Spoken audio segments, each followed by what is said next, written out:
Hola, buenas tardes a todas, a todos. Bienvenidos, bienvenidas a una nueva charla divulgativa organizada por Charla Divulgativa Audiovisual de Cine, organizada por la sede de la Universidad de Alicante.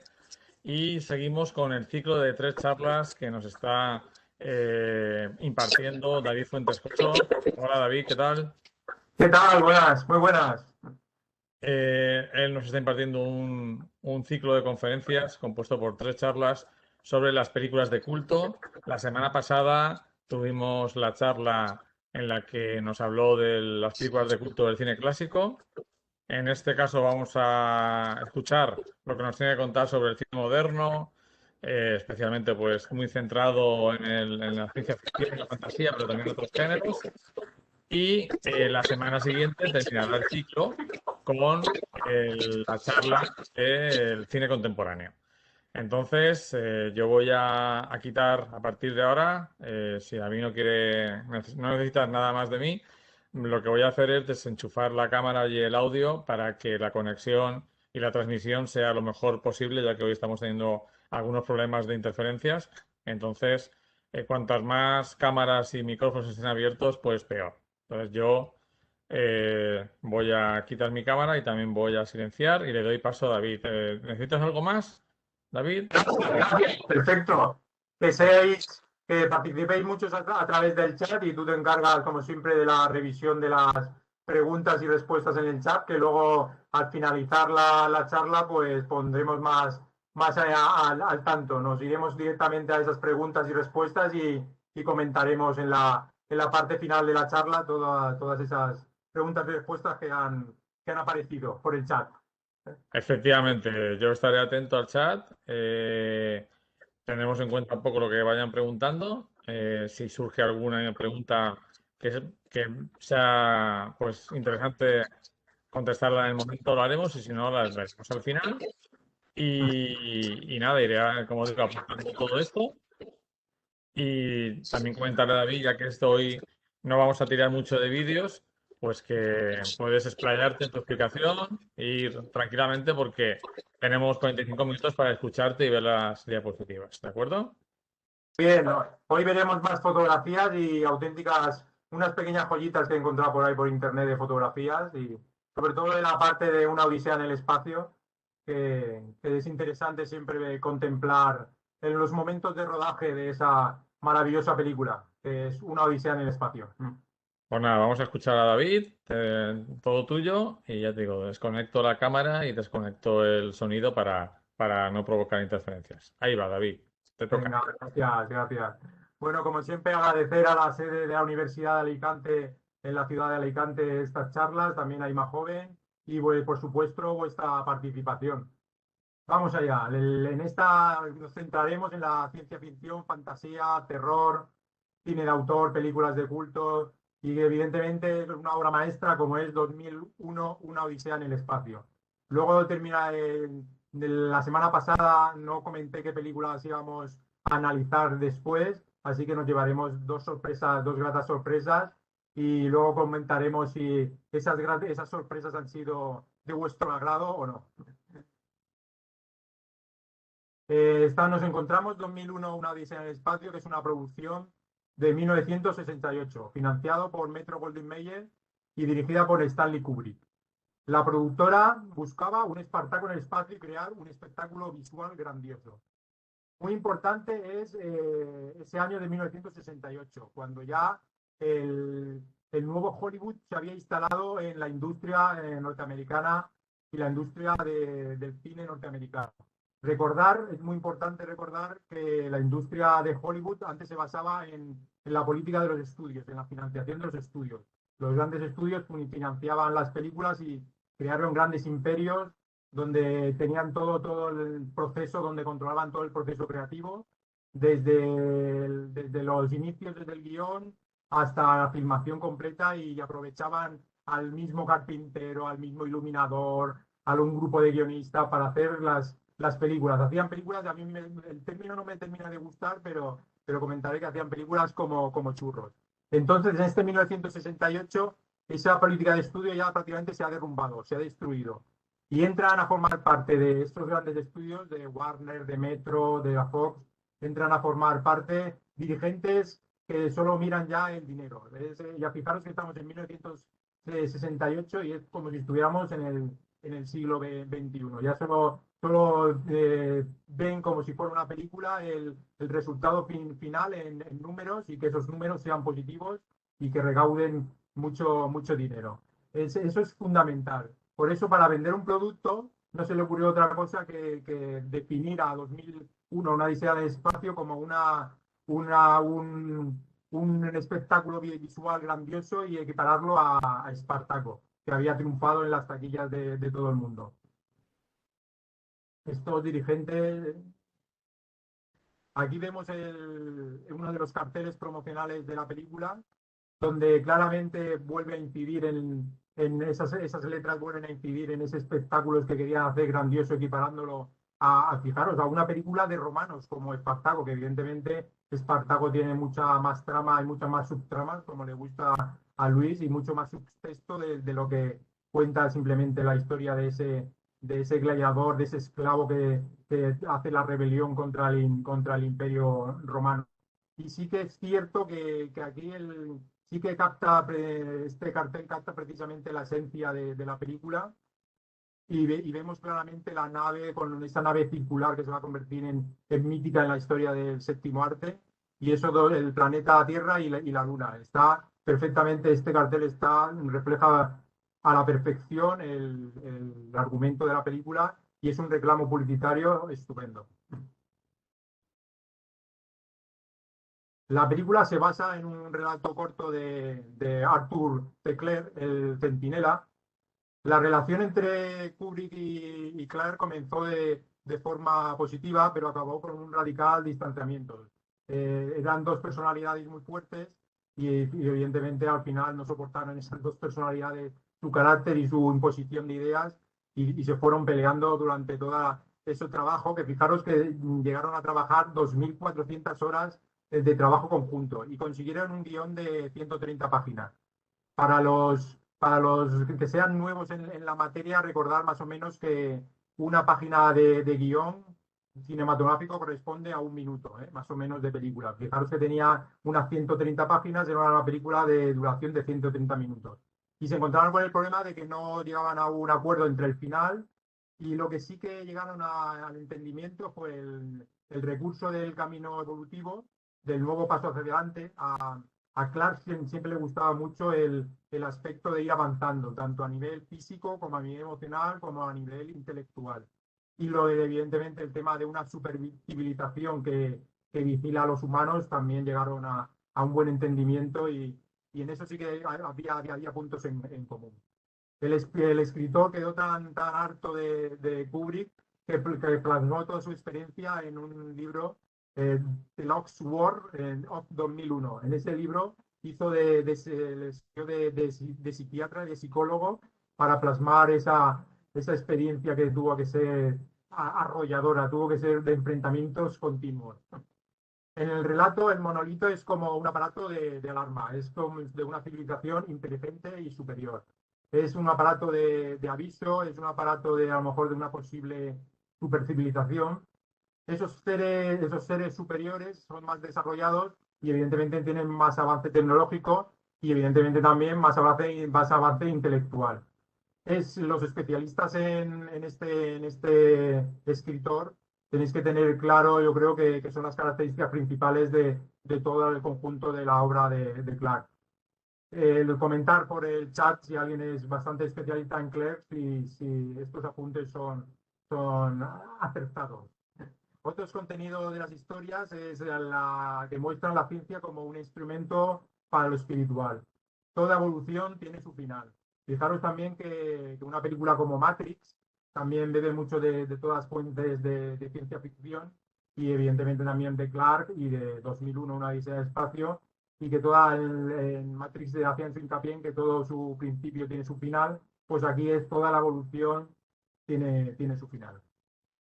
Pasamos a la siguiente dispositiva. Aquí vemos una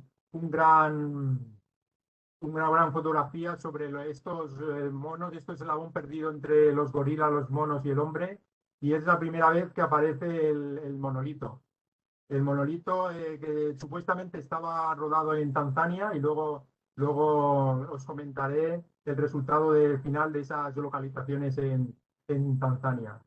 Importante siempre las veces que aparece el monolito en la película, que hace que progrese dramáticamente esa película y que sea como el MacGuffin, como bien le gustaba a Hitchcock, el monolito como MacGuffin total.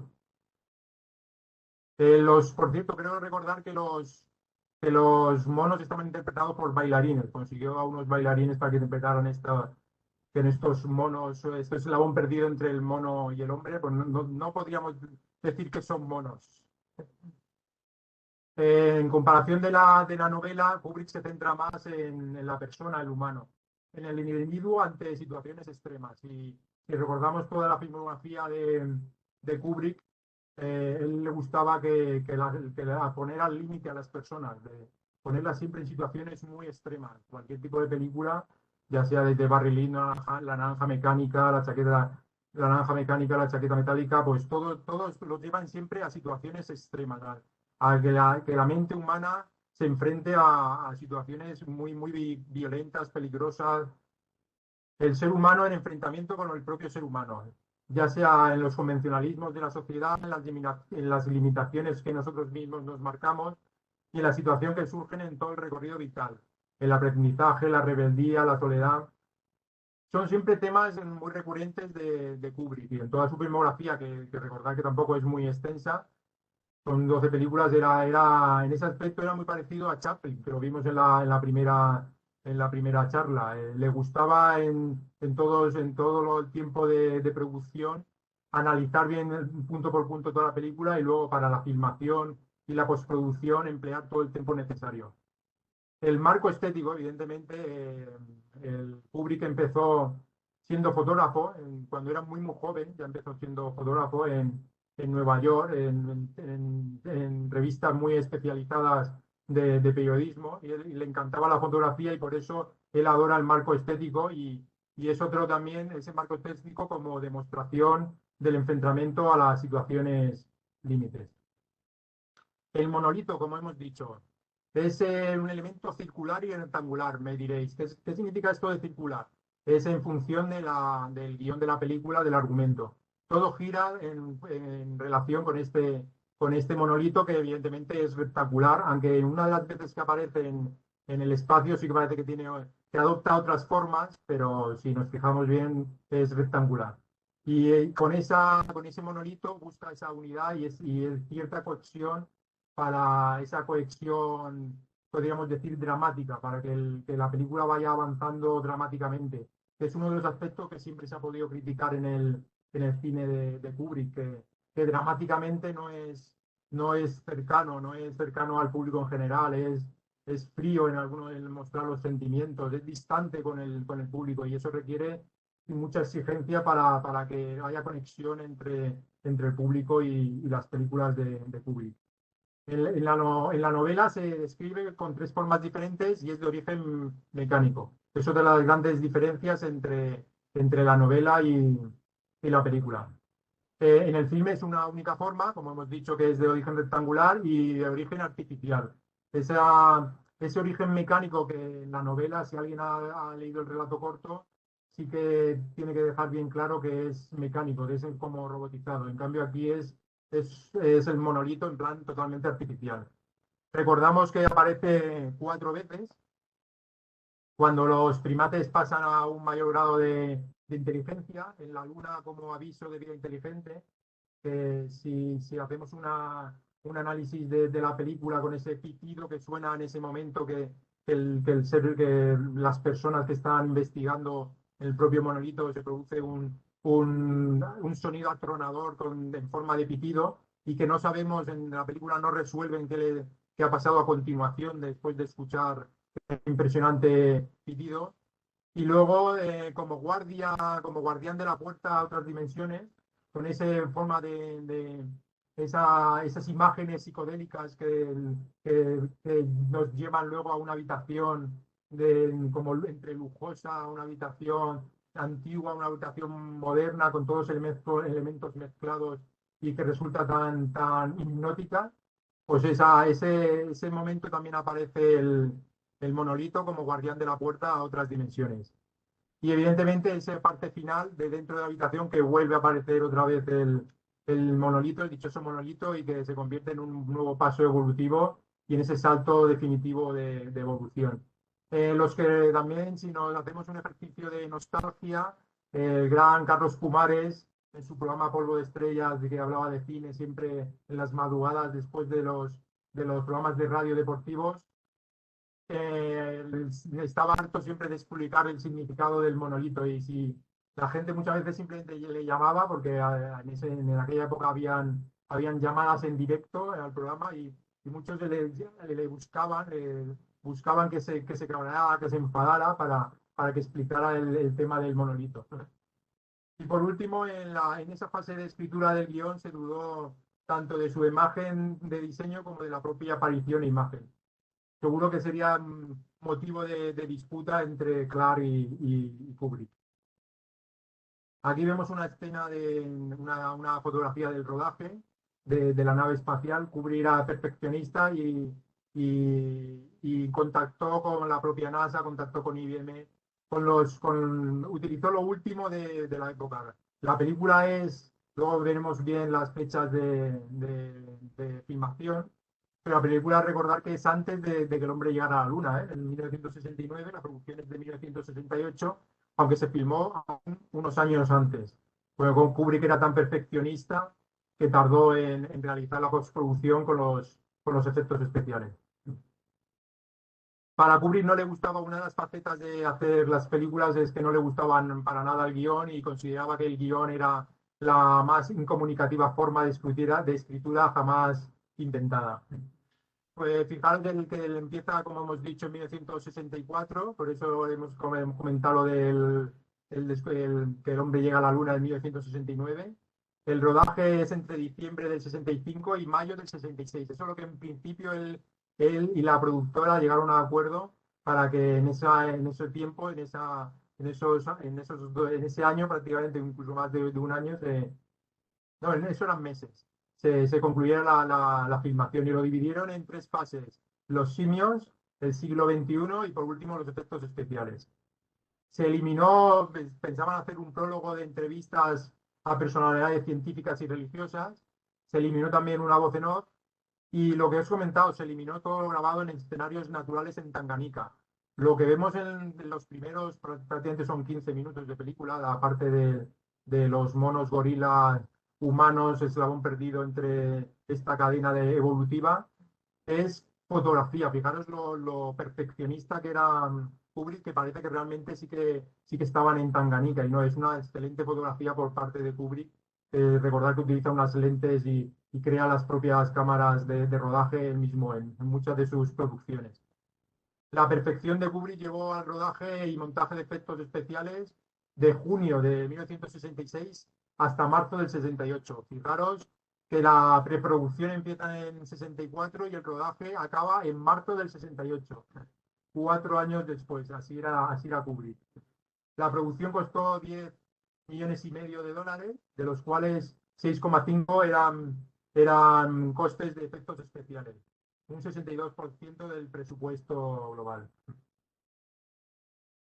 Aquí la gran computadora HAL 9000, el visionado que he realizado para hacer la charla, el recordatorio para hacer la charla, tenía como una hermana gemela en la Tierra y es uno de los aspectos que la película no deja del todo claro y podéis luego chatear y por si estoy equivocado o si estáis de acuerdo o estáis en contra, que el conflicto que surge del hecho de que se ha estropeado una de las partes de la nave no queda del todo claro de si es el desencadenante también por parte de los humanos o es un plan que ya de por sí está estipulado por parte de la máquina, porque la máquina se defiende bastante bien en las preguntas que le realizan los astronautas, los navegantes, de si que una vez que han revisado la parte de la nave que había fallado, que no hayan encontrado ningún fallo, ningún error.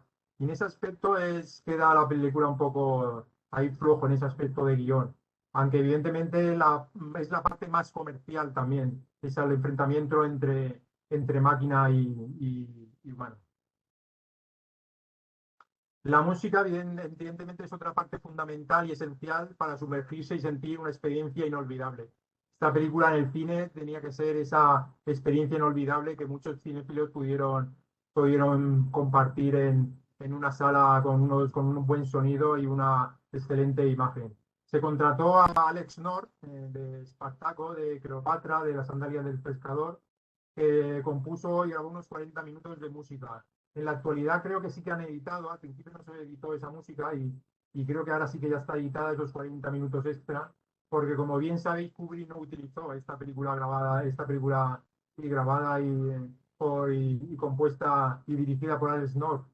Y lo que hacía Kubrick es ir a la biblioteca local y elegía, escuchaba un disco y seleccionaba un tema. Después, fijaros, de toda una jornada dura de rodaje, se iba a la biblioteca y allí escuchaba discos y seleccionaba la música que encontró ya. Así él eligió Así habló Zaratustra de Richard Strauss, también de un compositor húngaro, Grigori Ligeti, que incluyó en la banda sonora algunas de sus creaciones como Lux Aeterna, Atmósferes y el Requiem.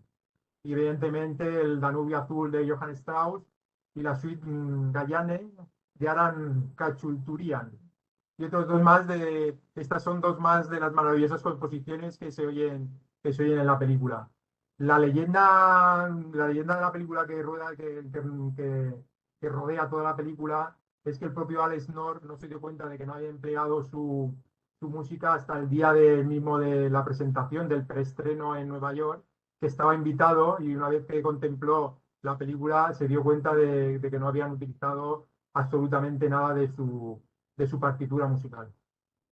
Yo no termino de creerme mucho que justo el día a día del estreno, figuraros el enfrentamiento que podía haber surgido en ese preestreno. Sin lugar a dudas, 2001, Una odisea del espacio es una obra maestra absoluta. Fue el golpe definitivo para vaciar las arcas de la Metro. Fijaros que eso de buscar una epopeya estilo Espartaco y esa música que Alex North había compuesto muy parecido precisamente a la película de Espartaco, a la de Romanos, no sirvió para que fuera un éxito económico. Como hemos comentado, el pase donde donde supuestamente se pudieron pelear Alex North y Kubrick fue en Nueva York el 3 de abril de 1968. Y fijaros los perfeccionista que era Kubrick, que 24 horas después elimina 19 minutos del filme, dejando la duración en los actuales 142 minutos. Aunque no sé si en la copia actual de esa reposición, restauración que ha hecho Nolan, ha añadido más metraje. Bueno, es una película que, como claramente, está abierta a muchas interpretaciones, a muchas teorías. El enfrentamiento entre humanos y máquinas es la parte fundamental de la trama. Ese enfrentamiento entre humanos no es, excepto la parte primera de la introducción, del eslabón perdido, sí que hay un enfrentamiento entre dos bandas de gorilas. Luego los humanos se comportan de forma tan fría que el enfrentamiento entre ellos mismos es precisamente ese distanciamiento sentimental entre todas las personas que nos muestran en la película. Dos criaturas artificiales, mecánicas, el monolito y el ordenador HAL 9000, con sentimientos y las personas expuestas como máquinas en la película.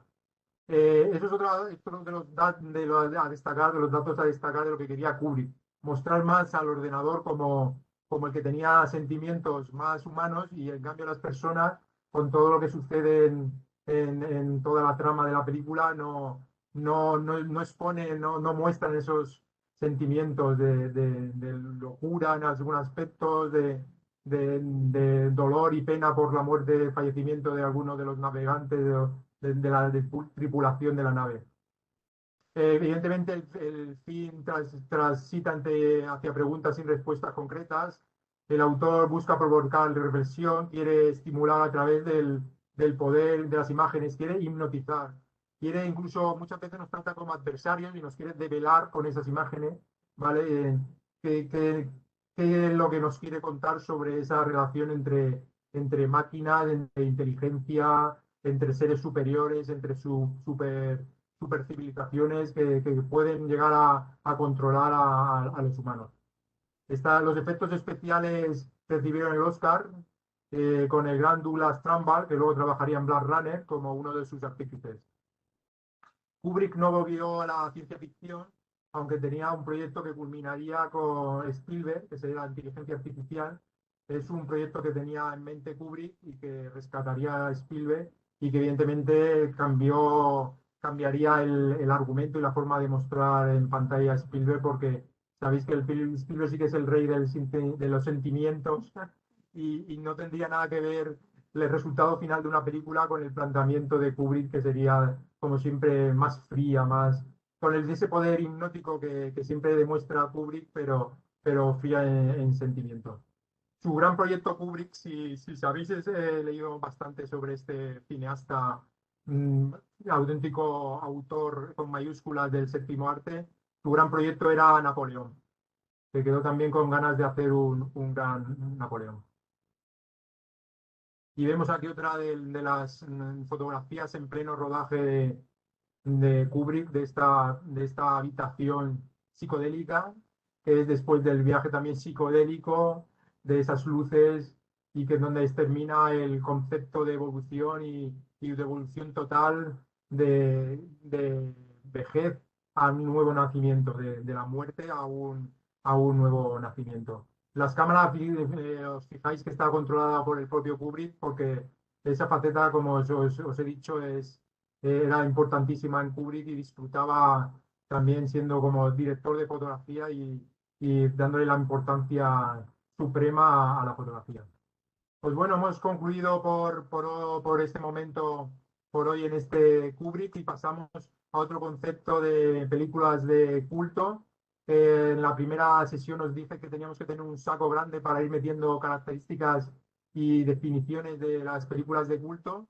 Y esta es otra de las posibles definiciones de estos filmes de culto, que es el low budget. Con Easy Rider, Buscando mi destino, una película del 69 de Dennis Hopper, y La noche de Halloween, del 78 de John Carpenter. Esto eran las dos películas que no habíamos descifrado, que no habíamos desvelado, y que son auténticas joyas también del séptimo arte y también en concreto de este grupo de películas de culto. La traducción al castellano sería películas de bajo presupuesto y muy unido, como hemos comentado, ya a películas de culto y película de autor. Son filmes de escasa financiación, al margen de los grandes estudios y de la industria cinematográfica. Como siempre, estos son conceptos genéricos que luego cada película se pueden mostrar o no. Por ejemplo, al final, Easy Rider sí que estuvo financiado por Columbia, sobre todo en el aspecto de la distribución. Consiguió que se distribuyera con un gran estudio, con una gran compañía como era Columbia. También un aspecto a destacar son que tienen reservado su espacio en los festivales de cines, estas películas de culto. Y evidentemente una película como La noche de Halloween, con el cine de terror, es otro de sus máximos exponentes. Y su rentabilidad económica es otra de sus cualidades.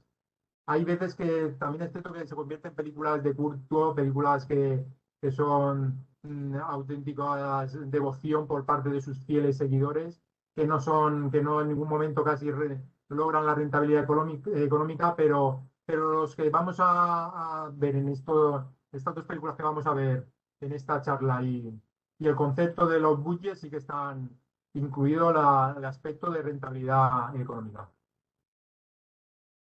Otra de las películas que entrarían dentro de este grupo sería La noche de los muertos vivientes, de George A. Romero, Mad Max, de George Miller, Claire, evidentemente en comedia, todo lo que hemos dicho hasta ahora era terror, pues metemos aquí Claire, una película de Kevin Smith ya del 94, que con muy poco presupuesto se convirtió en un fenómeno sociológico, en un fenómeno social y con una gran rentabilidad económica. Consiguió recordar beneficios y recordar mucho dinero. El proyecto de La bruja de Blair, de Daniel Myrick y Eduardo Sánchez, que no han hecho nada más prácticamente después de este boom económico, y que aquí sí podríamos, os remito también a ver, animaros a escribir en el chat de si el proyecto de La bruja de Blair, el globo de esa película de culto se ha deshinchado o aún mantiene esa vigencia por considerar la película de culto. solo en ejemplos concretos. Recordar que el proyecto de La Bruja de Blair en los cines había gente que se mareaba porque está rodada en cámara en mano y con calidad digital, de vídeo digital malo, del vídeo digital de esa época del 99, y había gente que se mareaba, que en el cine tenían que salir o fuera o dentro de la propia sala, cerrar los ojos por esos mareos. Podríamos evidentemente buscar más y encontrar más ejemplos de este cine, pero como hemos dicho, nos vamos a centrar en estas dos películas que son claves y representativas de todo este conjunto. Pues Easy Rider es dirigida por Dennis Hopper en 1969. Está protagonizada por el propio Dennis Hopper, que también hace funciones de director y guionista, y Peter Fonda. La filmación se desarrolló entre febrero y mayo del 68. Producción de Pando y de Railway Production, Pando Company. En el reparto está también un joven Jack Nicholson, uno de sus primeros papeles. Pando Company era propiedad de Peter Fonda, que prácticamente financió todo el rodaje. Y es otro claro ejemplo de ese nuevo Hollywood que he explicado anteriormente en Kubrick, en 2001, Una Odisea en el Espacio, que es el tema de que los estudios estaban dirigidos por economistas, y Peter Fonda cuenta que llegó al despacho y que simplemente empezó a hacer bla, bla, bla, bla, contar una historia de que si unos vaqueros iban montados en unas motos, que se iba a conectar con el público joven, y él mismo dice bla, bla, y bla, bla, y bla, bla, y entonces consiguió dar luz verde al proyecto con unos ajustados $380.000. También se cuenta de la leyenda urbana de la película que una vez pasados esos $380.000, Peter Fonda, como era hijo de quien era, tenía una chequera importante, y cuando se necesitaba dinero extra, él firmaba unos cheques, y la película continuaba con la filmación. Aquí vemos una de las promociones, en este caso de Blu-ray, de la película, con las icónicas imágenes de los dos actores interpretando estos míticos personajes, y con las motos y el casco con la bandera norteamericana para representar estas dos Norteamérica, estos Estados Unidos tan diferentes, de Estados Unidos más liberal y ese Estados Unidos del mundo rural, del medio oeste. Como hemos dicho, consiguió la distribución de Columbia Pictures. El guión sí que consiguió también el guión que lo firmara un reputado guionista como era Terry Southern, que había firmado guiones como El Rey del Fuego y Teléfono Rojo, Volamos hacia Moscú. Y también fueron co-guionistas el propio Hooper y Fonda. El enfoque de western moderno está claro. Luego sí que hay una parte de la película, a partir de la mitad de la película, que todo lo que se desarrolla en el pueblo, en la cárcel, en la parte del cementerio, todo ahí deja un poco de lado ese western moderno para centrarse en los efectos que producen las drogas, la marihuana, el LSD. Pero lo que sí que será más recordado de la película es por esas localizaciones de Nuevo México, Arizona y Utah, en Monoton Valley, que era, por cierto, hoy se hubiera cumplido años John Ford, y era uno de los escenarios naturales que John Ford utilizaba para sus películas del oeste, y él lo que buscaban era sustituir los caballos por las motos. En otra secuencia clave también de la película, ellos están arreglando en un granero la moto, mientras también un granjero está con el caballo y con las herraduras del caballo. Eso también es una escena metafórica, y que da una visión clara de lo que quieren contar los directores. Nuevamente la imagen icónica de estos dos míticos actores, que yo creo que estuvieran engullidos, ¿no? Devorados también por estos dos papeles icónicos, y que no consiguieron luego desarrollar una filmografía extensa en una carrera tanto en el cine independiente como en el cine comercial. Dennis Hopper luego al final de su carrera sí que, por ejemplo, salía en Speed, una película de acción con Keanu Reeves y Sandra Bullock, que hacía del villano, el antagonista. Pero Peter Fonda no siempre estos papeles fue... Y supongo que es que viviría de las rentas de esta película. Otra imagen icónica de esos paseos por las carreteras de la ruta, que hicieron la ruta al contrario. Ellos iban del oeste hacia el este, querían ir al carnaval de Nueva Orleans y luego a Miami, a Florida. Se estrenó en los Estados Unidos en 1969 y fijaros que en España no llegó hasta 1974 por la censura y los problemas con la censura. La recaudación, atención, fue de 41 millones de dólares de la época y de 60 a nivel internacional. De 380.000 dólares solamente que costó, ganó 41 millones. El primer montaje rondaba entre las 4 y las 5 horas de todo el material que habían rodado, de todo, de la comuna, de todos los paseos y en moto, de toda esa road movie que pasa por muchos pueblos y ciudades. Y gracias al otro productor y a un excelente montador consiguieron que era una duración coherente de hora y media y convencer a Dennis Hopper y a Peter Fonda para que durara esa duración estándar de hora y media. Aquí Jack Nicholson en un papel también emblemático y que le supondría una nominación a los Oscars y de un papel de un joven abogado de una familia rica de un pueblo que se embarca con ellos en la aventura y no desvelaremos, no destriparemos qué le sucede por si alguien aún no ha visto la película y tiene que recuperarla porque es de los clásicos tanto de películas de culto como de la historia del cine y no desvelaremos el final, que deberían de haberla visto ya. La película se encuentra en el Registro Nacional de Films de la Biblioteca de Congreso de los Estados Unidos. Ahí son películas icónicas, los que estaban guardadas en este registro nacional. Consiguió el premio en el Festival de Cine Cannes a la mejor ópera prima y 2 nominaciones a los Oscars, mejor actor de parto para Jack Nicholson y al guión original. Bueno, pasamos a la otra película, en este caso sí que de terror, de ese género más de low budget, que es La Noche de Halloween, de John Carpenter, del año 1978. El título original es Halloween, es dirección, producción, guión y música del gran John Carpenter. Presupuesto 300.000 dólares, aún más barata que Easy Rider. Y en cambio la recaudación fue aún mayor que Easy Rider por ser una película de terror y encima fue el inicio de toda una franquicia en este caso los productores sí que veían esos dólares siempre en su cabeza como cuando iban siempre rentabilizando la franquicia y haciendo más y más películas con esos 70 millones simplemente de la película original.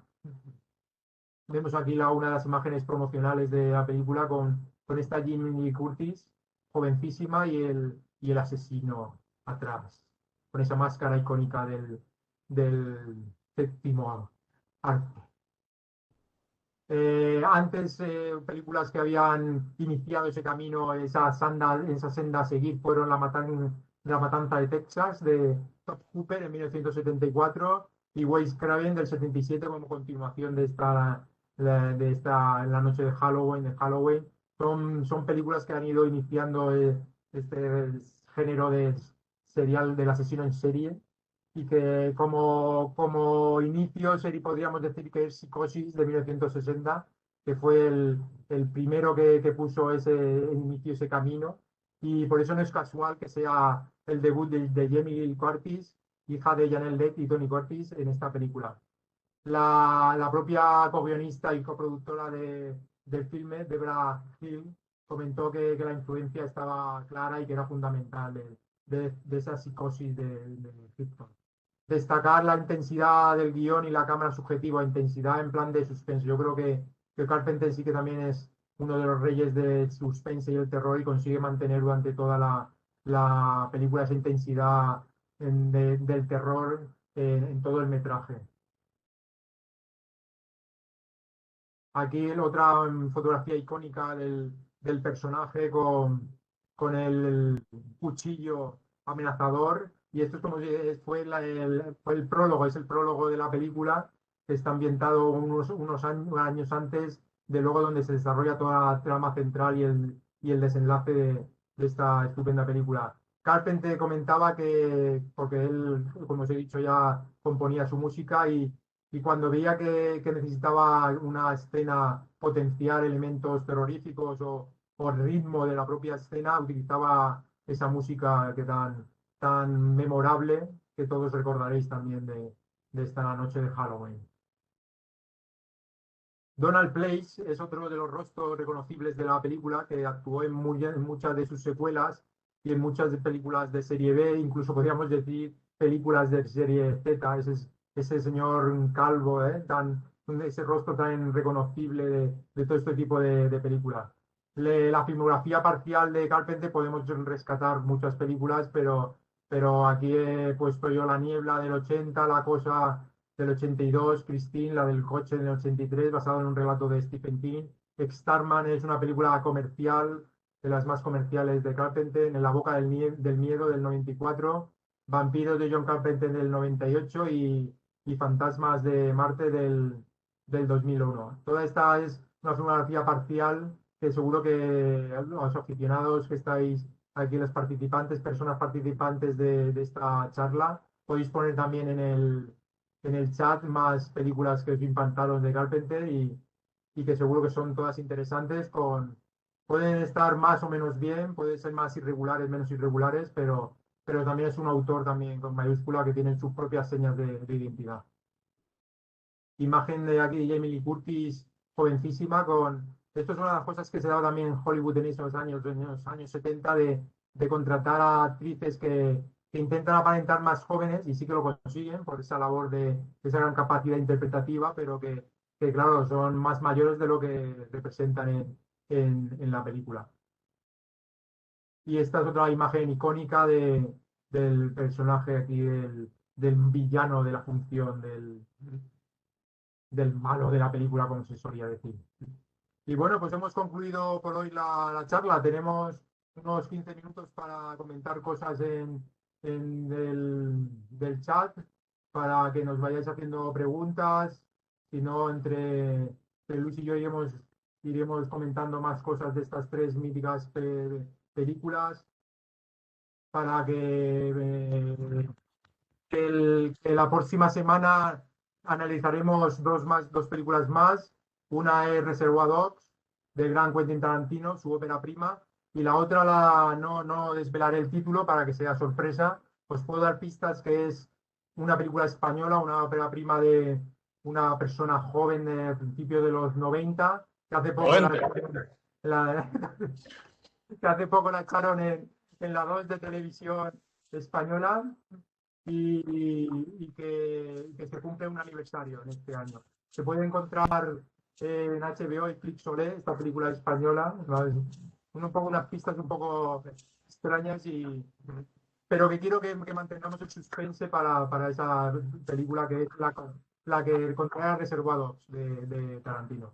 Bueno, pues muchas gracias, David, por esta charla tan interesante sobre estas películas que marcaron una época, y algunas de ellas sabes que me gustan especialmente.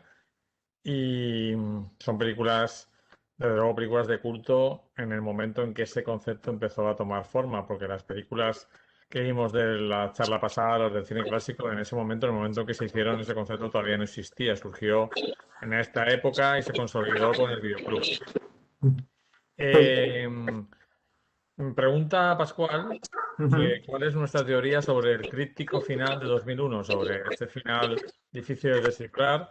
Yo, antes de que David conteste, indicar que tengo recuerdo de nuestro común amigo David Méndez, que él afirma que él se leyó la novela, y él afirma que si no has leído la novela, es imposible entender toda la historia tal y como la cuenta Kubrick.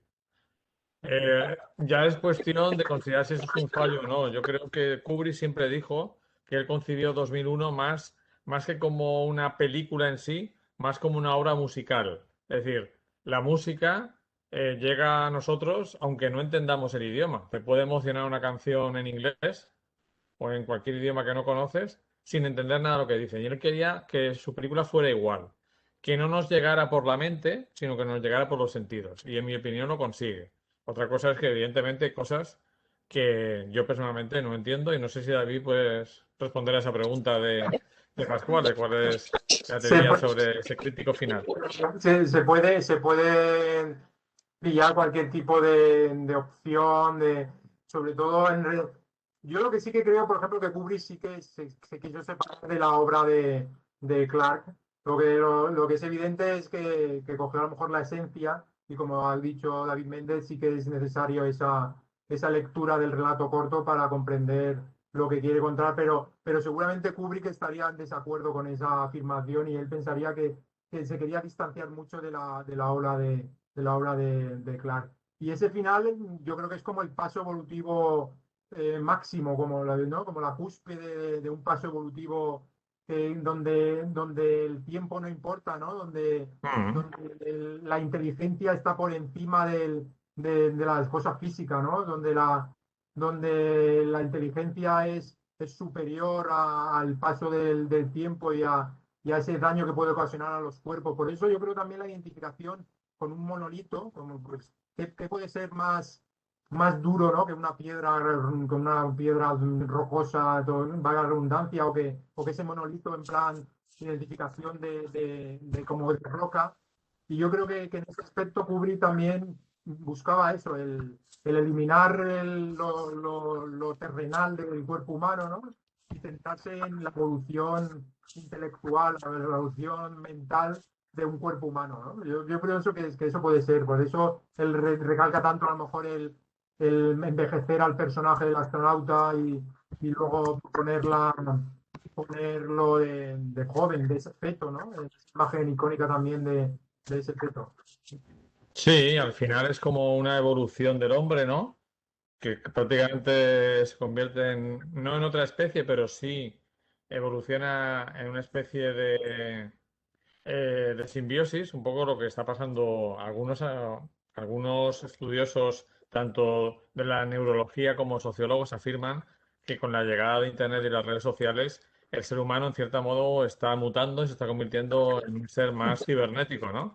Donde la realidad virtual es tan importante para el nuevo ser humano como la realidad no virtual. Entonces, yo creo que es esa evolución en la que, siguiendo un poco las teorías del superhombre, supera las limitaciones marcadas por la sociedad, por la religión, por la tradición y se convierte en alguien, un ser superior. Ya sabemos que las teorías de Nietzsche son muy polémicas, que en cierto modo tuvieron relación con el nazismo, pero yo creo que Kubrick va por otro lado, que es la capacidad del hombre para superarse a sí mismo.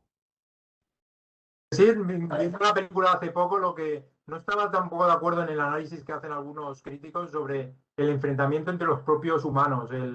No termino yo de ver ese enfrentamiento entre los propios humanos porque sí que existe bastante complicidad entre los dos astronautas que no están hibernando y Ujú. en cambio, y no existe también cuando están en la estación espacial al lado de la Luna que no saben lo que está sucediendo en la Luna y que sí que se ven claramente que son varios países, ¿no? Como que está Estados Unidos por un lado y otro conjunto de países por otro lado, y que están intrigados de lo que está sucediendo en la Luna. No he puesto un enfrentamiento tampoco real ni palpable, ni que la película lo esté mostrando en pantalla. Y en ese aspecto también, yo creo que, como bien has dicho tú, no quería hacer una película muda, claro, ¿no? Muda, pero con evidentemente metiendo esa excelente música y por eso no importaba esos diálogos, ¿no? Que mantienen los pocos personajes humanos que aparecen en toda la película, que lo que más importaba también es el diálogo con la máquina HAL. No sé si ha abierto así un pequeño debate o lo del tema de enfrentamiento entre los humanos no hay. Lo que sí que está claro es un enfrentamiento entre, ¿no? Máquina y representada como con el ordenador HAL y el humano. Efectivamente, es más eso. También comenta Pascual que dicen las malas lenguas y las teorías conspiranoicas que fue Kubrick quien filmó las imágenes simulando la llegada del hombre a la luna a cambio de que la NASA le prestase tecnología para filmar su película como él quería, lentes, cámaras. Cierto, hay una película que trata eso directamente, una gran película que es Sí, Capricornio 1, sí, que lucubra sobre que realmente una llegada a Marte está filmada en un estudio de televisión. Es cierto que la tecnología a la que tuvo acceso Kubrick fue muy destacada para la época, siempre iba por delante, siempre se habló de que tenía amistades muy especiales, incluso su última película, East Wide South, pues habla un poco de lo que es llegar a ciertos niveles de poder, y parece que él más o menos, si no disfrutó, sí que se relacionó con ellos. Y personalmente, mi teoría sobre el tema de la luna que es un 50-50, ¿no? Yo creo que el hombre llegó a la luna en el momento que nos lo dijeron, pero pienso que es posible que las imágenes que vimos fueran filmadas en la Tierra. Simplemente porque hay muchas teorías que afirman que era tremendamente complicado transmitir en directo desde la Luna en ese momento.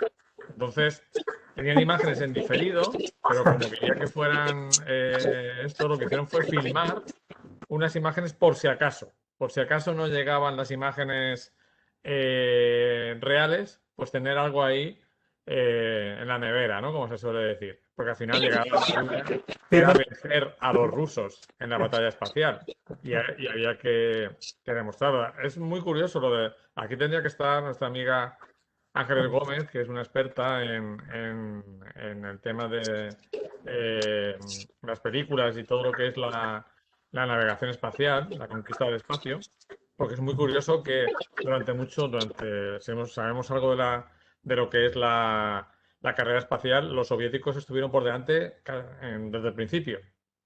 Y parecía imposible llegar a la Luna antes de que acabara la década, como prometió Kennedy. Y de hecho llegan ahí ya apretaditos, ¿no? En el verano del 69. Entonces, yo creo que filmaron unas escenas de llegada a la Luna por si acaso. Que las que vimos fueron reales o fueron las filmadas, eso ya no lo sé. Pero vamos, sí que creo que llegamos a la Luna. No soy de los que piensan que fue una mentira todo. Pienso que sí que los americanos llegaron a la Luna, pero que había unas imágenes filmadas por si acaso. Y las que vimos no sé cuáles fueron.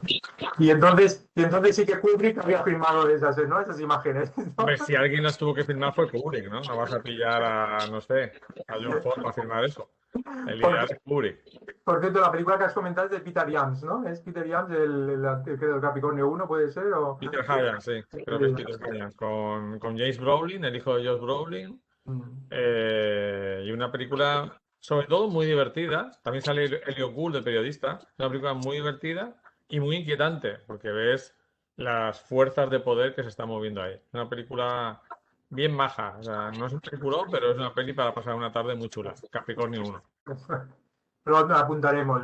Bueno, y lo del pitido y cómo eso también es cierto que no desvela lo que les sucede a los astronautas cuando comienzan ya, cuando tocan el monolito en la Luna y ese pitido, ¿eh? Eso es uno de los aspectos también que deja abierto el guión del Sí, deja muchas cosas abiertas a la libre interpretación. A mí eso es algo que me gusta, ¿no? Eh, que no te lo den todo machacado y que las películas te den espacio para tu propia reflexión, porque al final es un poco como en la vida. Nos empeñamos en que las películas o los libros se entiendan al 100%, cuando realmente en la vida hay muchas cosas que nos pasan o que observamos en otras personas que no llegamos a entender totalmente. Entonces, si la vida no se entiende del todo, ¿por qué se van a entender las películas también, ¿no? Al 100%. Es Y otro debate. lo que sí que en el análisis de todo lo que he leído para 2001 sí que queda claro que el nexo de unión de muchas de las películas de Kubrick es ese, ¿no? Ese poner al ser humano siempre en situaciones extremas, ¿no? Yo creo que eso sí que Kubrick lo llevaba al pie de la letra, ¿eh? Y ponía en todas sus películas como Naranja Mecánica, La Chaqueta Metálica, ponía al ser humano, ¿no? A las personas en situaciones siempre ya sean físicas o mentales, a extremos, ¿no? A ver si superaban, si conseguían superar todas esos planteamientos, ¿no? de psíquicos y mentales de las situaciones extremas que se tenían que enfrentar, ¿no? Pues sí, no sé si hay alguna pregunta más, alguien que esté interesado en preguntarle especialmente a David. Todavía tenemos 15 Sí, asistentes, aparte de los ponentes. sobre Ex Rider y la noche de Halloween, John Carpenter, el gran John Carpenter, que fue un precursor también de este tipo de películas, ¿eh? Y ese nexo de unión como Debra Hill que bien ha comentado de que les gustaba, ¿no? El nexo de unión con Psicosis de Alfred Hitchcock, también que era patente. Y luego se lanzan a esa leyenda que forma, ¿no? De la película de que contrataron a Jamie Lee Curtis por unir más Psicosis aún con la noche de Halloween. Esos cuchillos míticos, ¿eh? de ambas Sí, películas. Escenas míticas. Y Easy Rider sí que es una película también, claro, de míticas total, de como la expresión en inglés correcto, como es low budget, ¿eh? Sería como la expresión correcta. sí, bajo presupuesto, bajo presupuesto. No, al final Easy Rider es una película hija de su tiempo para lo bueno y para lo malo. Es decir, hay películas que intentan ser universales y hay que juzgarlas como tales. Es decir, si tú intentas hacer una película universal que valga para cualquier momento, pues tienes que ver si vale para cualquier momento. Si tú haces una película que lo que quieres es reflejar el estado de ánimo de un momento concreto, lo que, lo que Hegel llamaba Zeitgeist, que era el estado de ánimo mayoritario, el estado de ánimo mayoritario de una sociedad, pues es perfecta. Si te pones a decir, es que está anticuada, es que no es universal, pues que muchas películas no son universales. Hay películas que buscan ser universales y otras que no lo son. A mí, por ejemplo, para hablar de algo que sabes que siempre me gusta, las películas de Marvel tampoco son universales. Porque cualquier persona que no haya leído los cómics o cualquier persona de cierta edad como mi madre, pues no va a entender nunca una película, no va a entender los Vengadores. Igual que a lo mejor un chaval de hoy en día, pues no puede entender Easy Rider, ¿de acuerdo? Son películas que no buscan ser universales.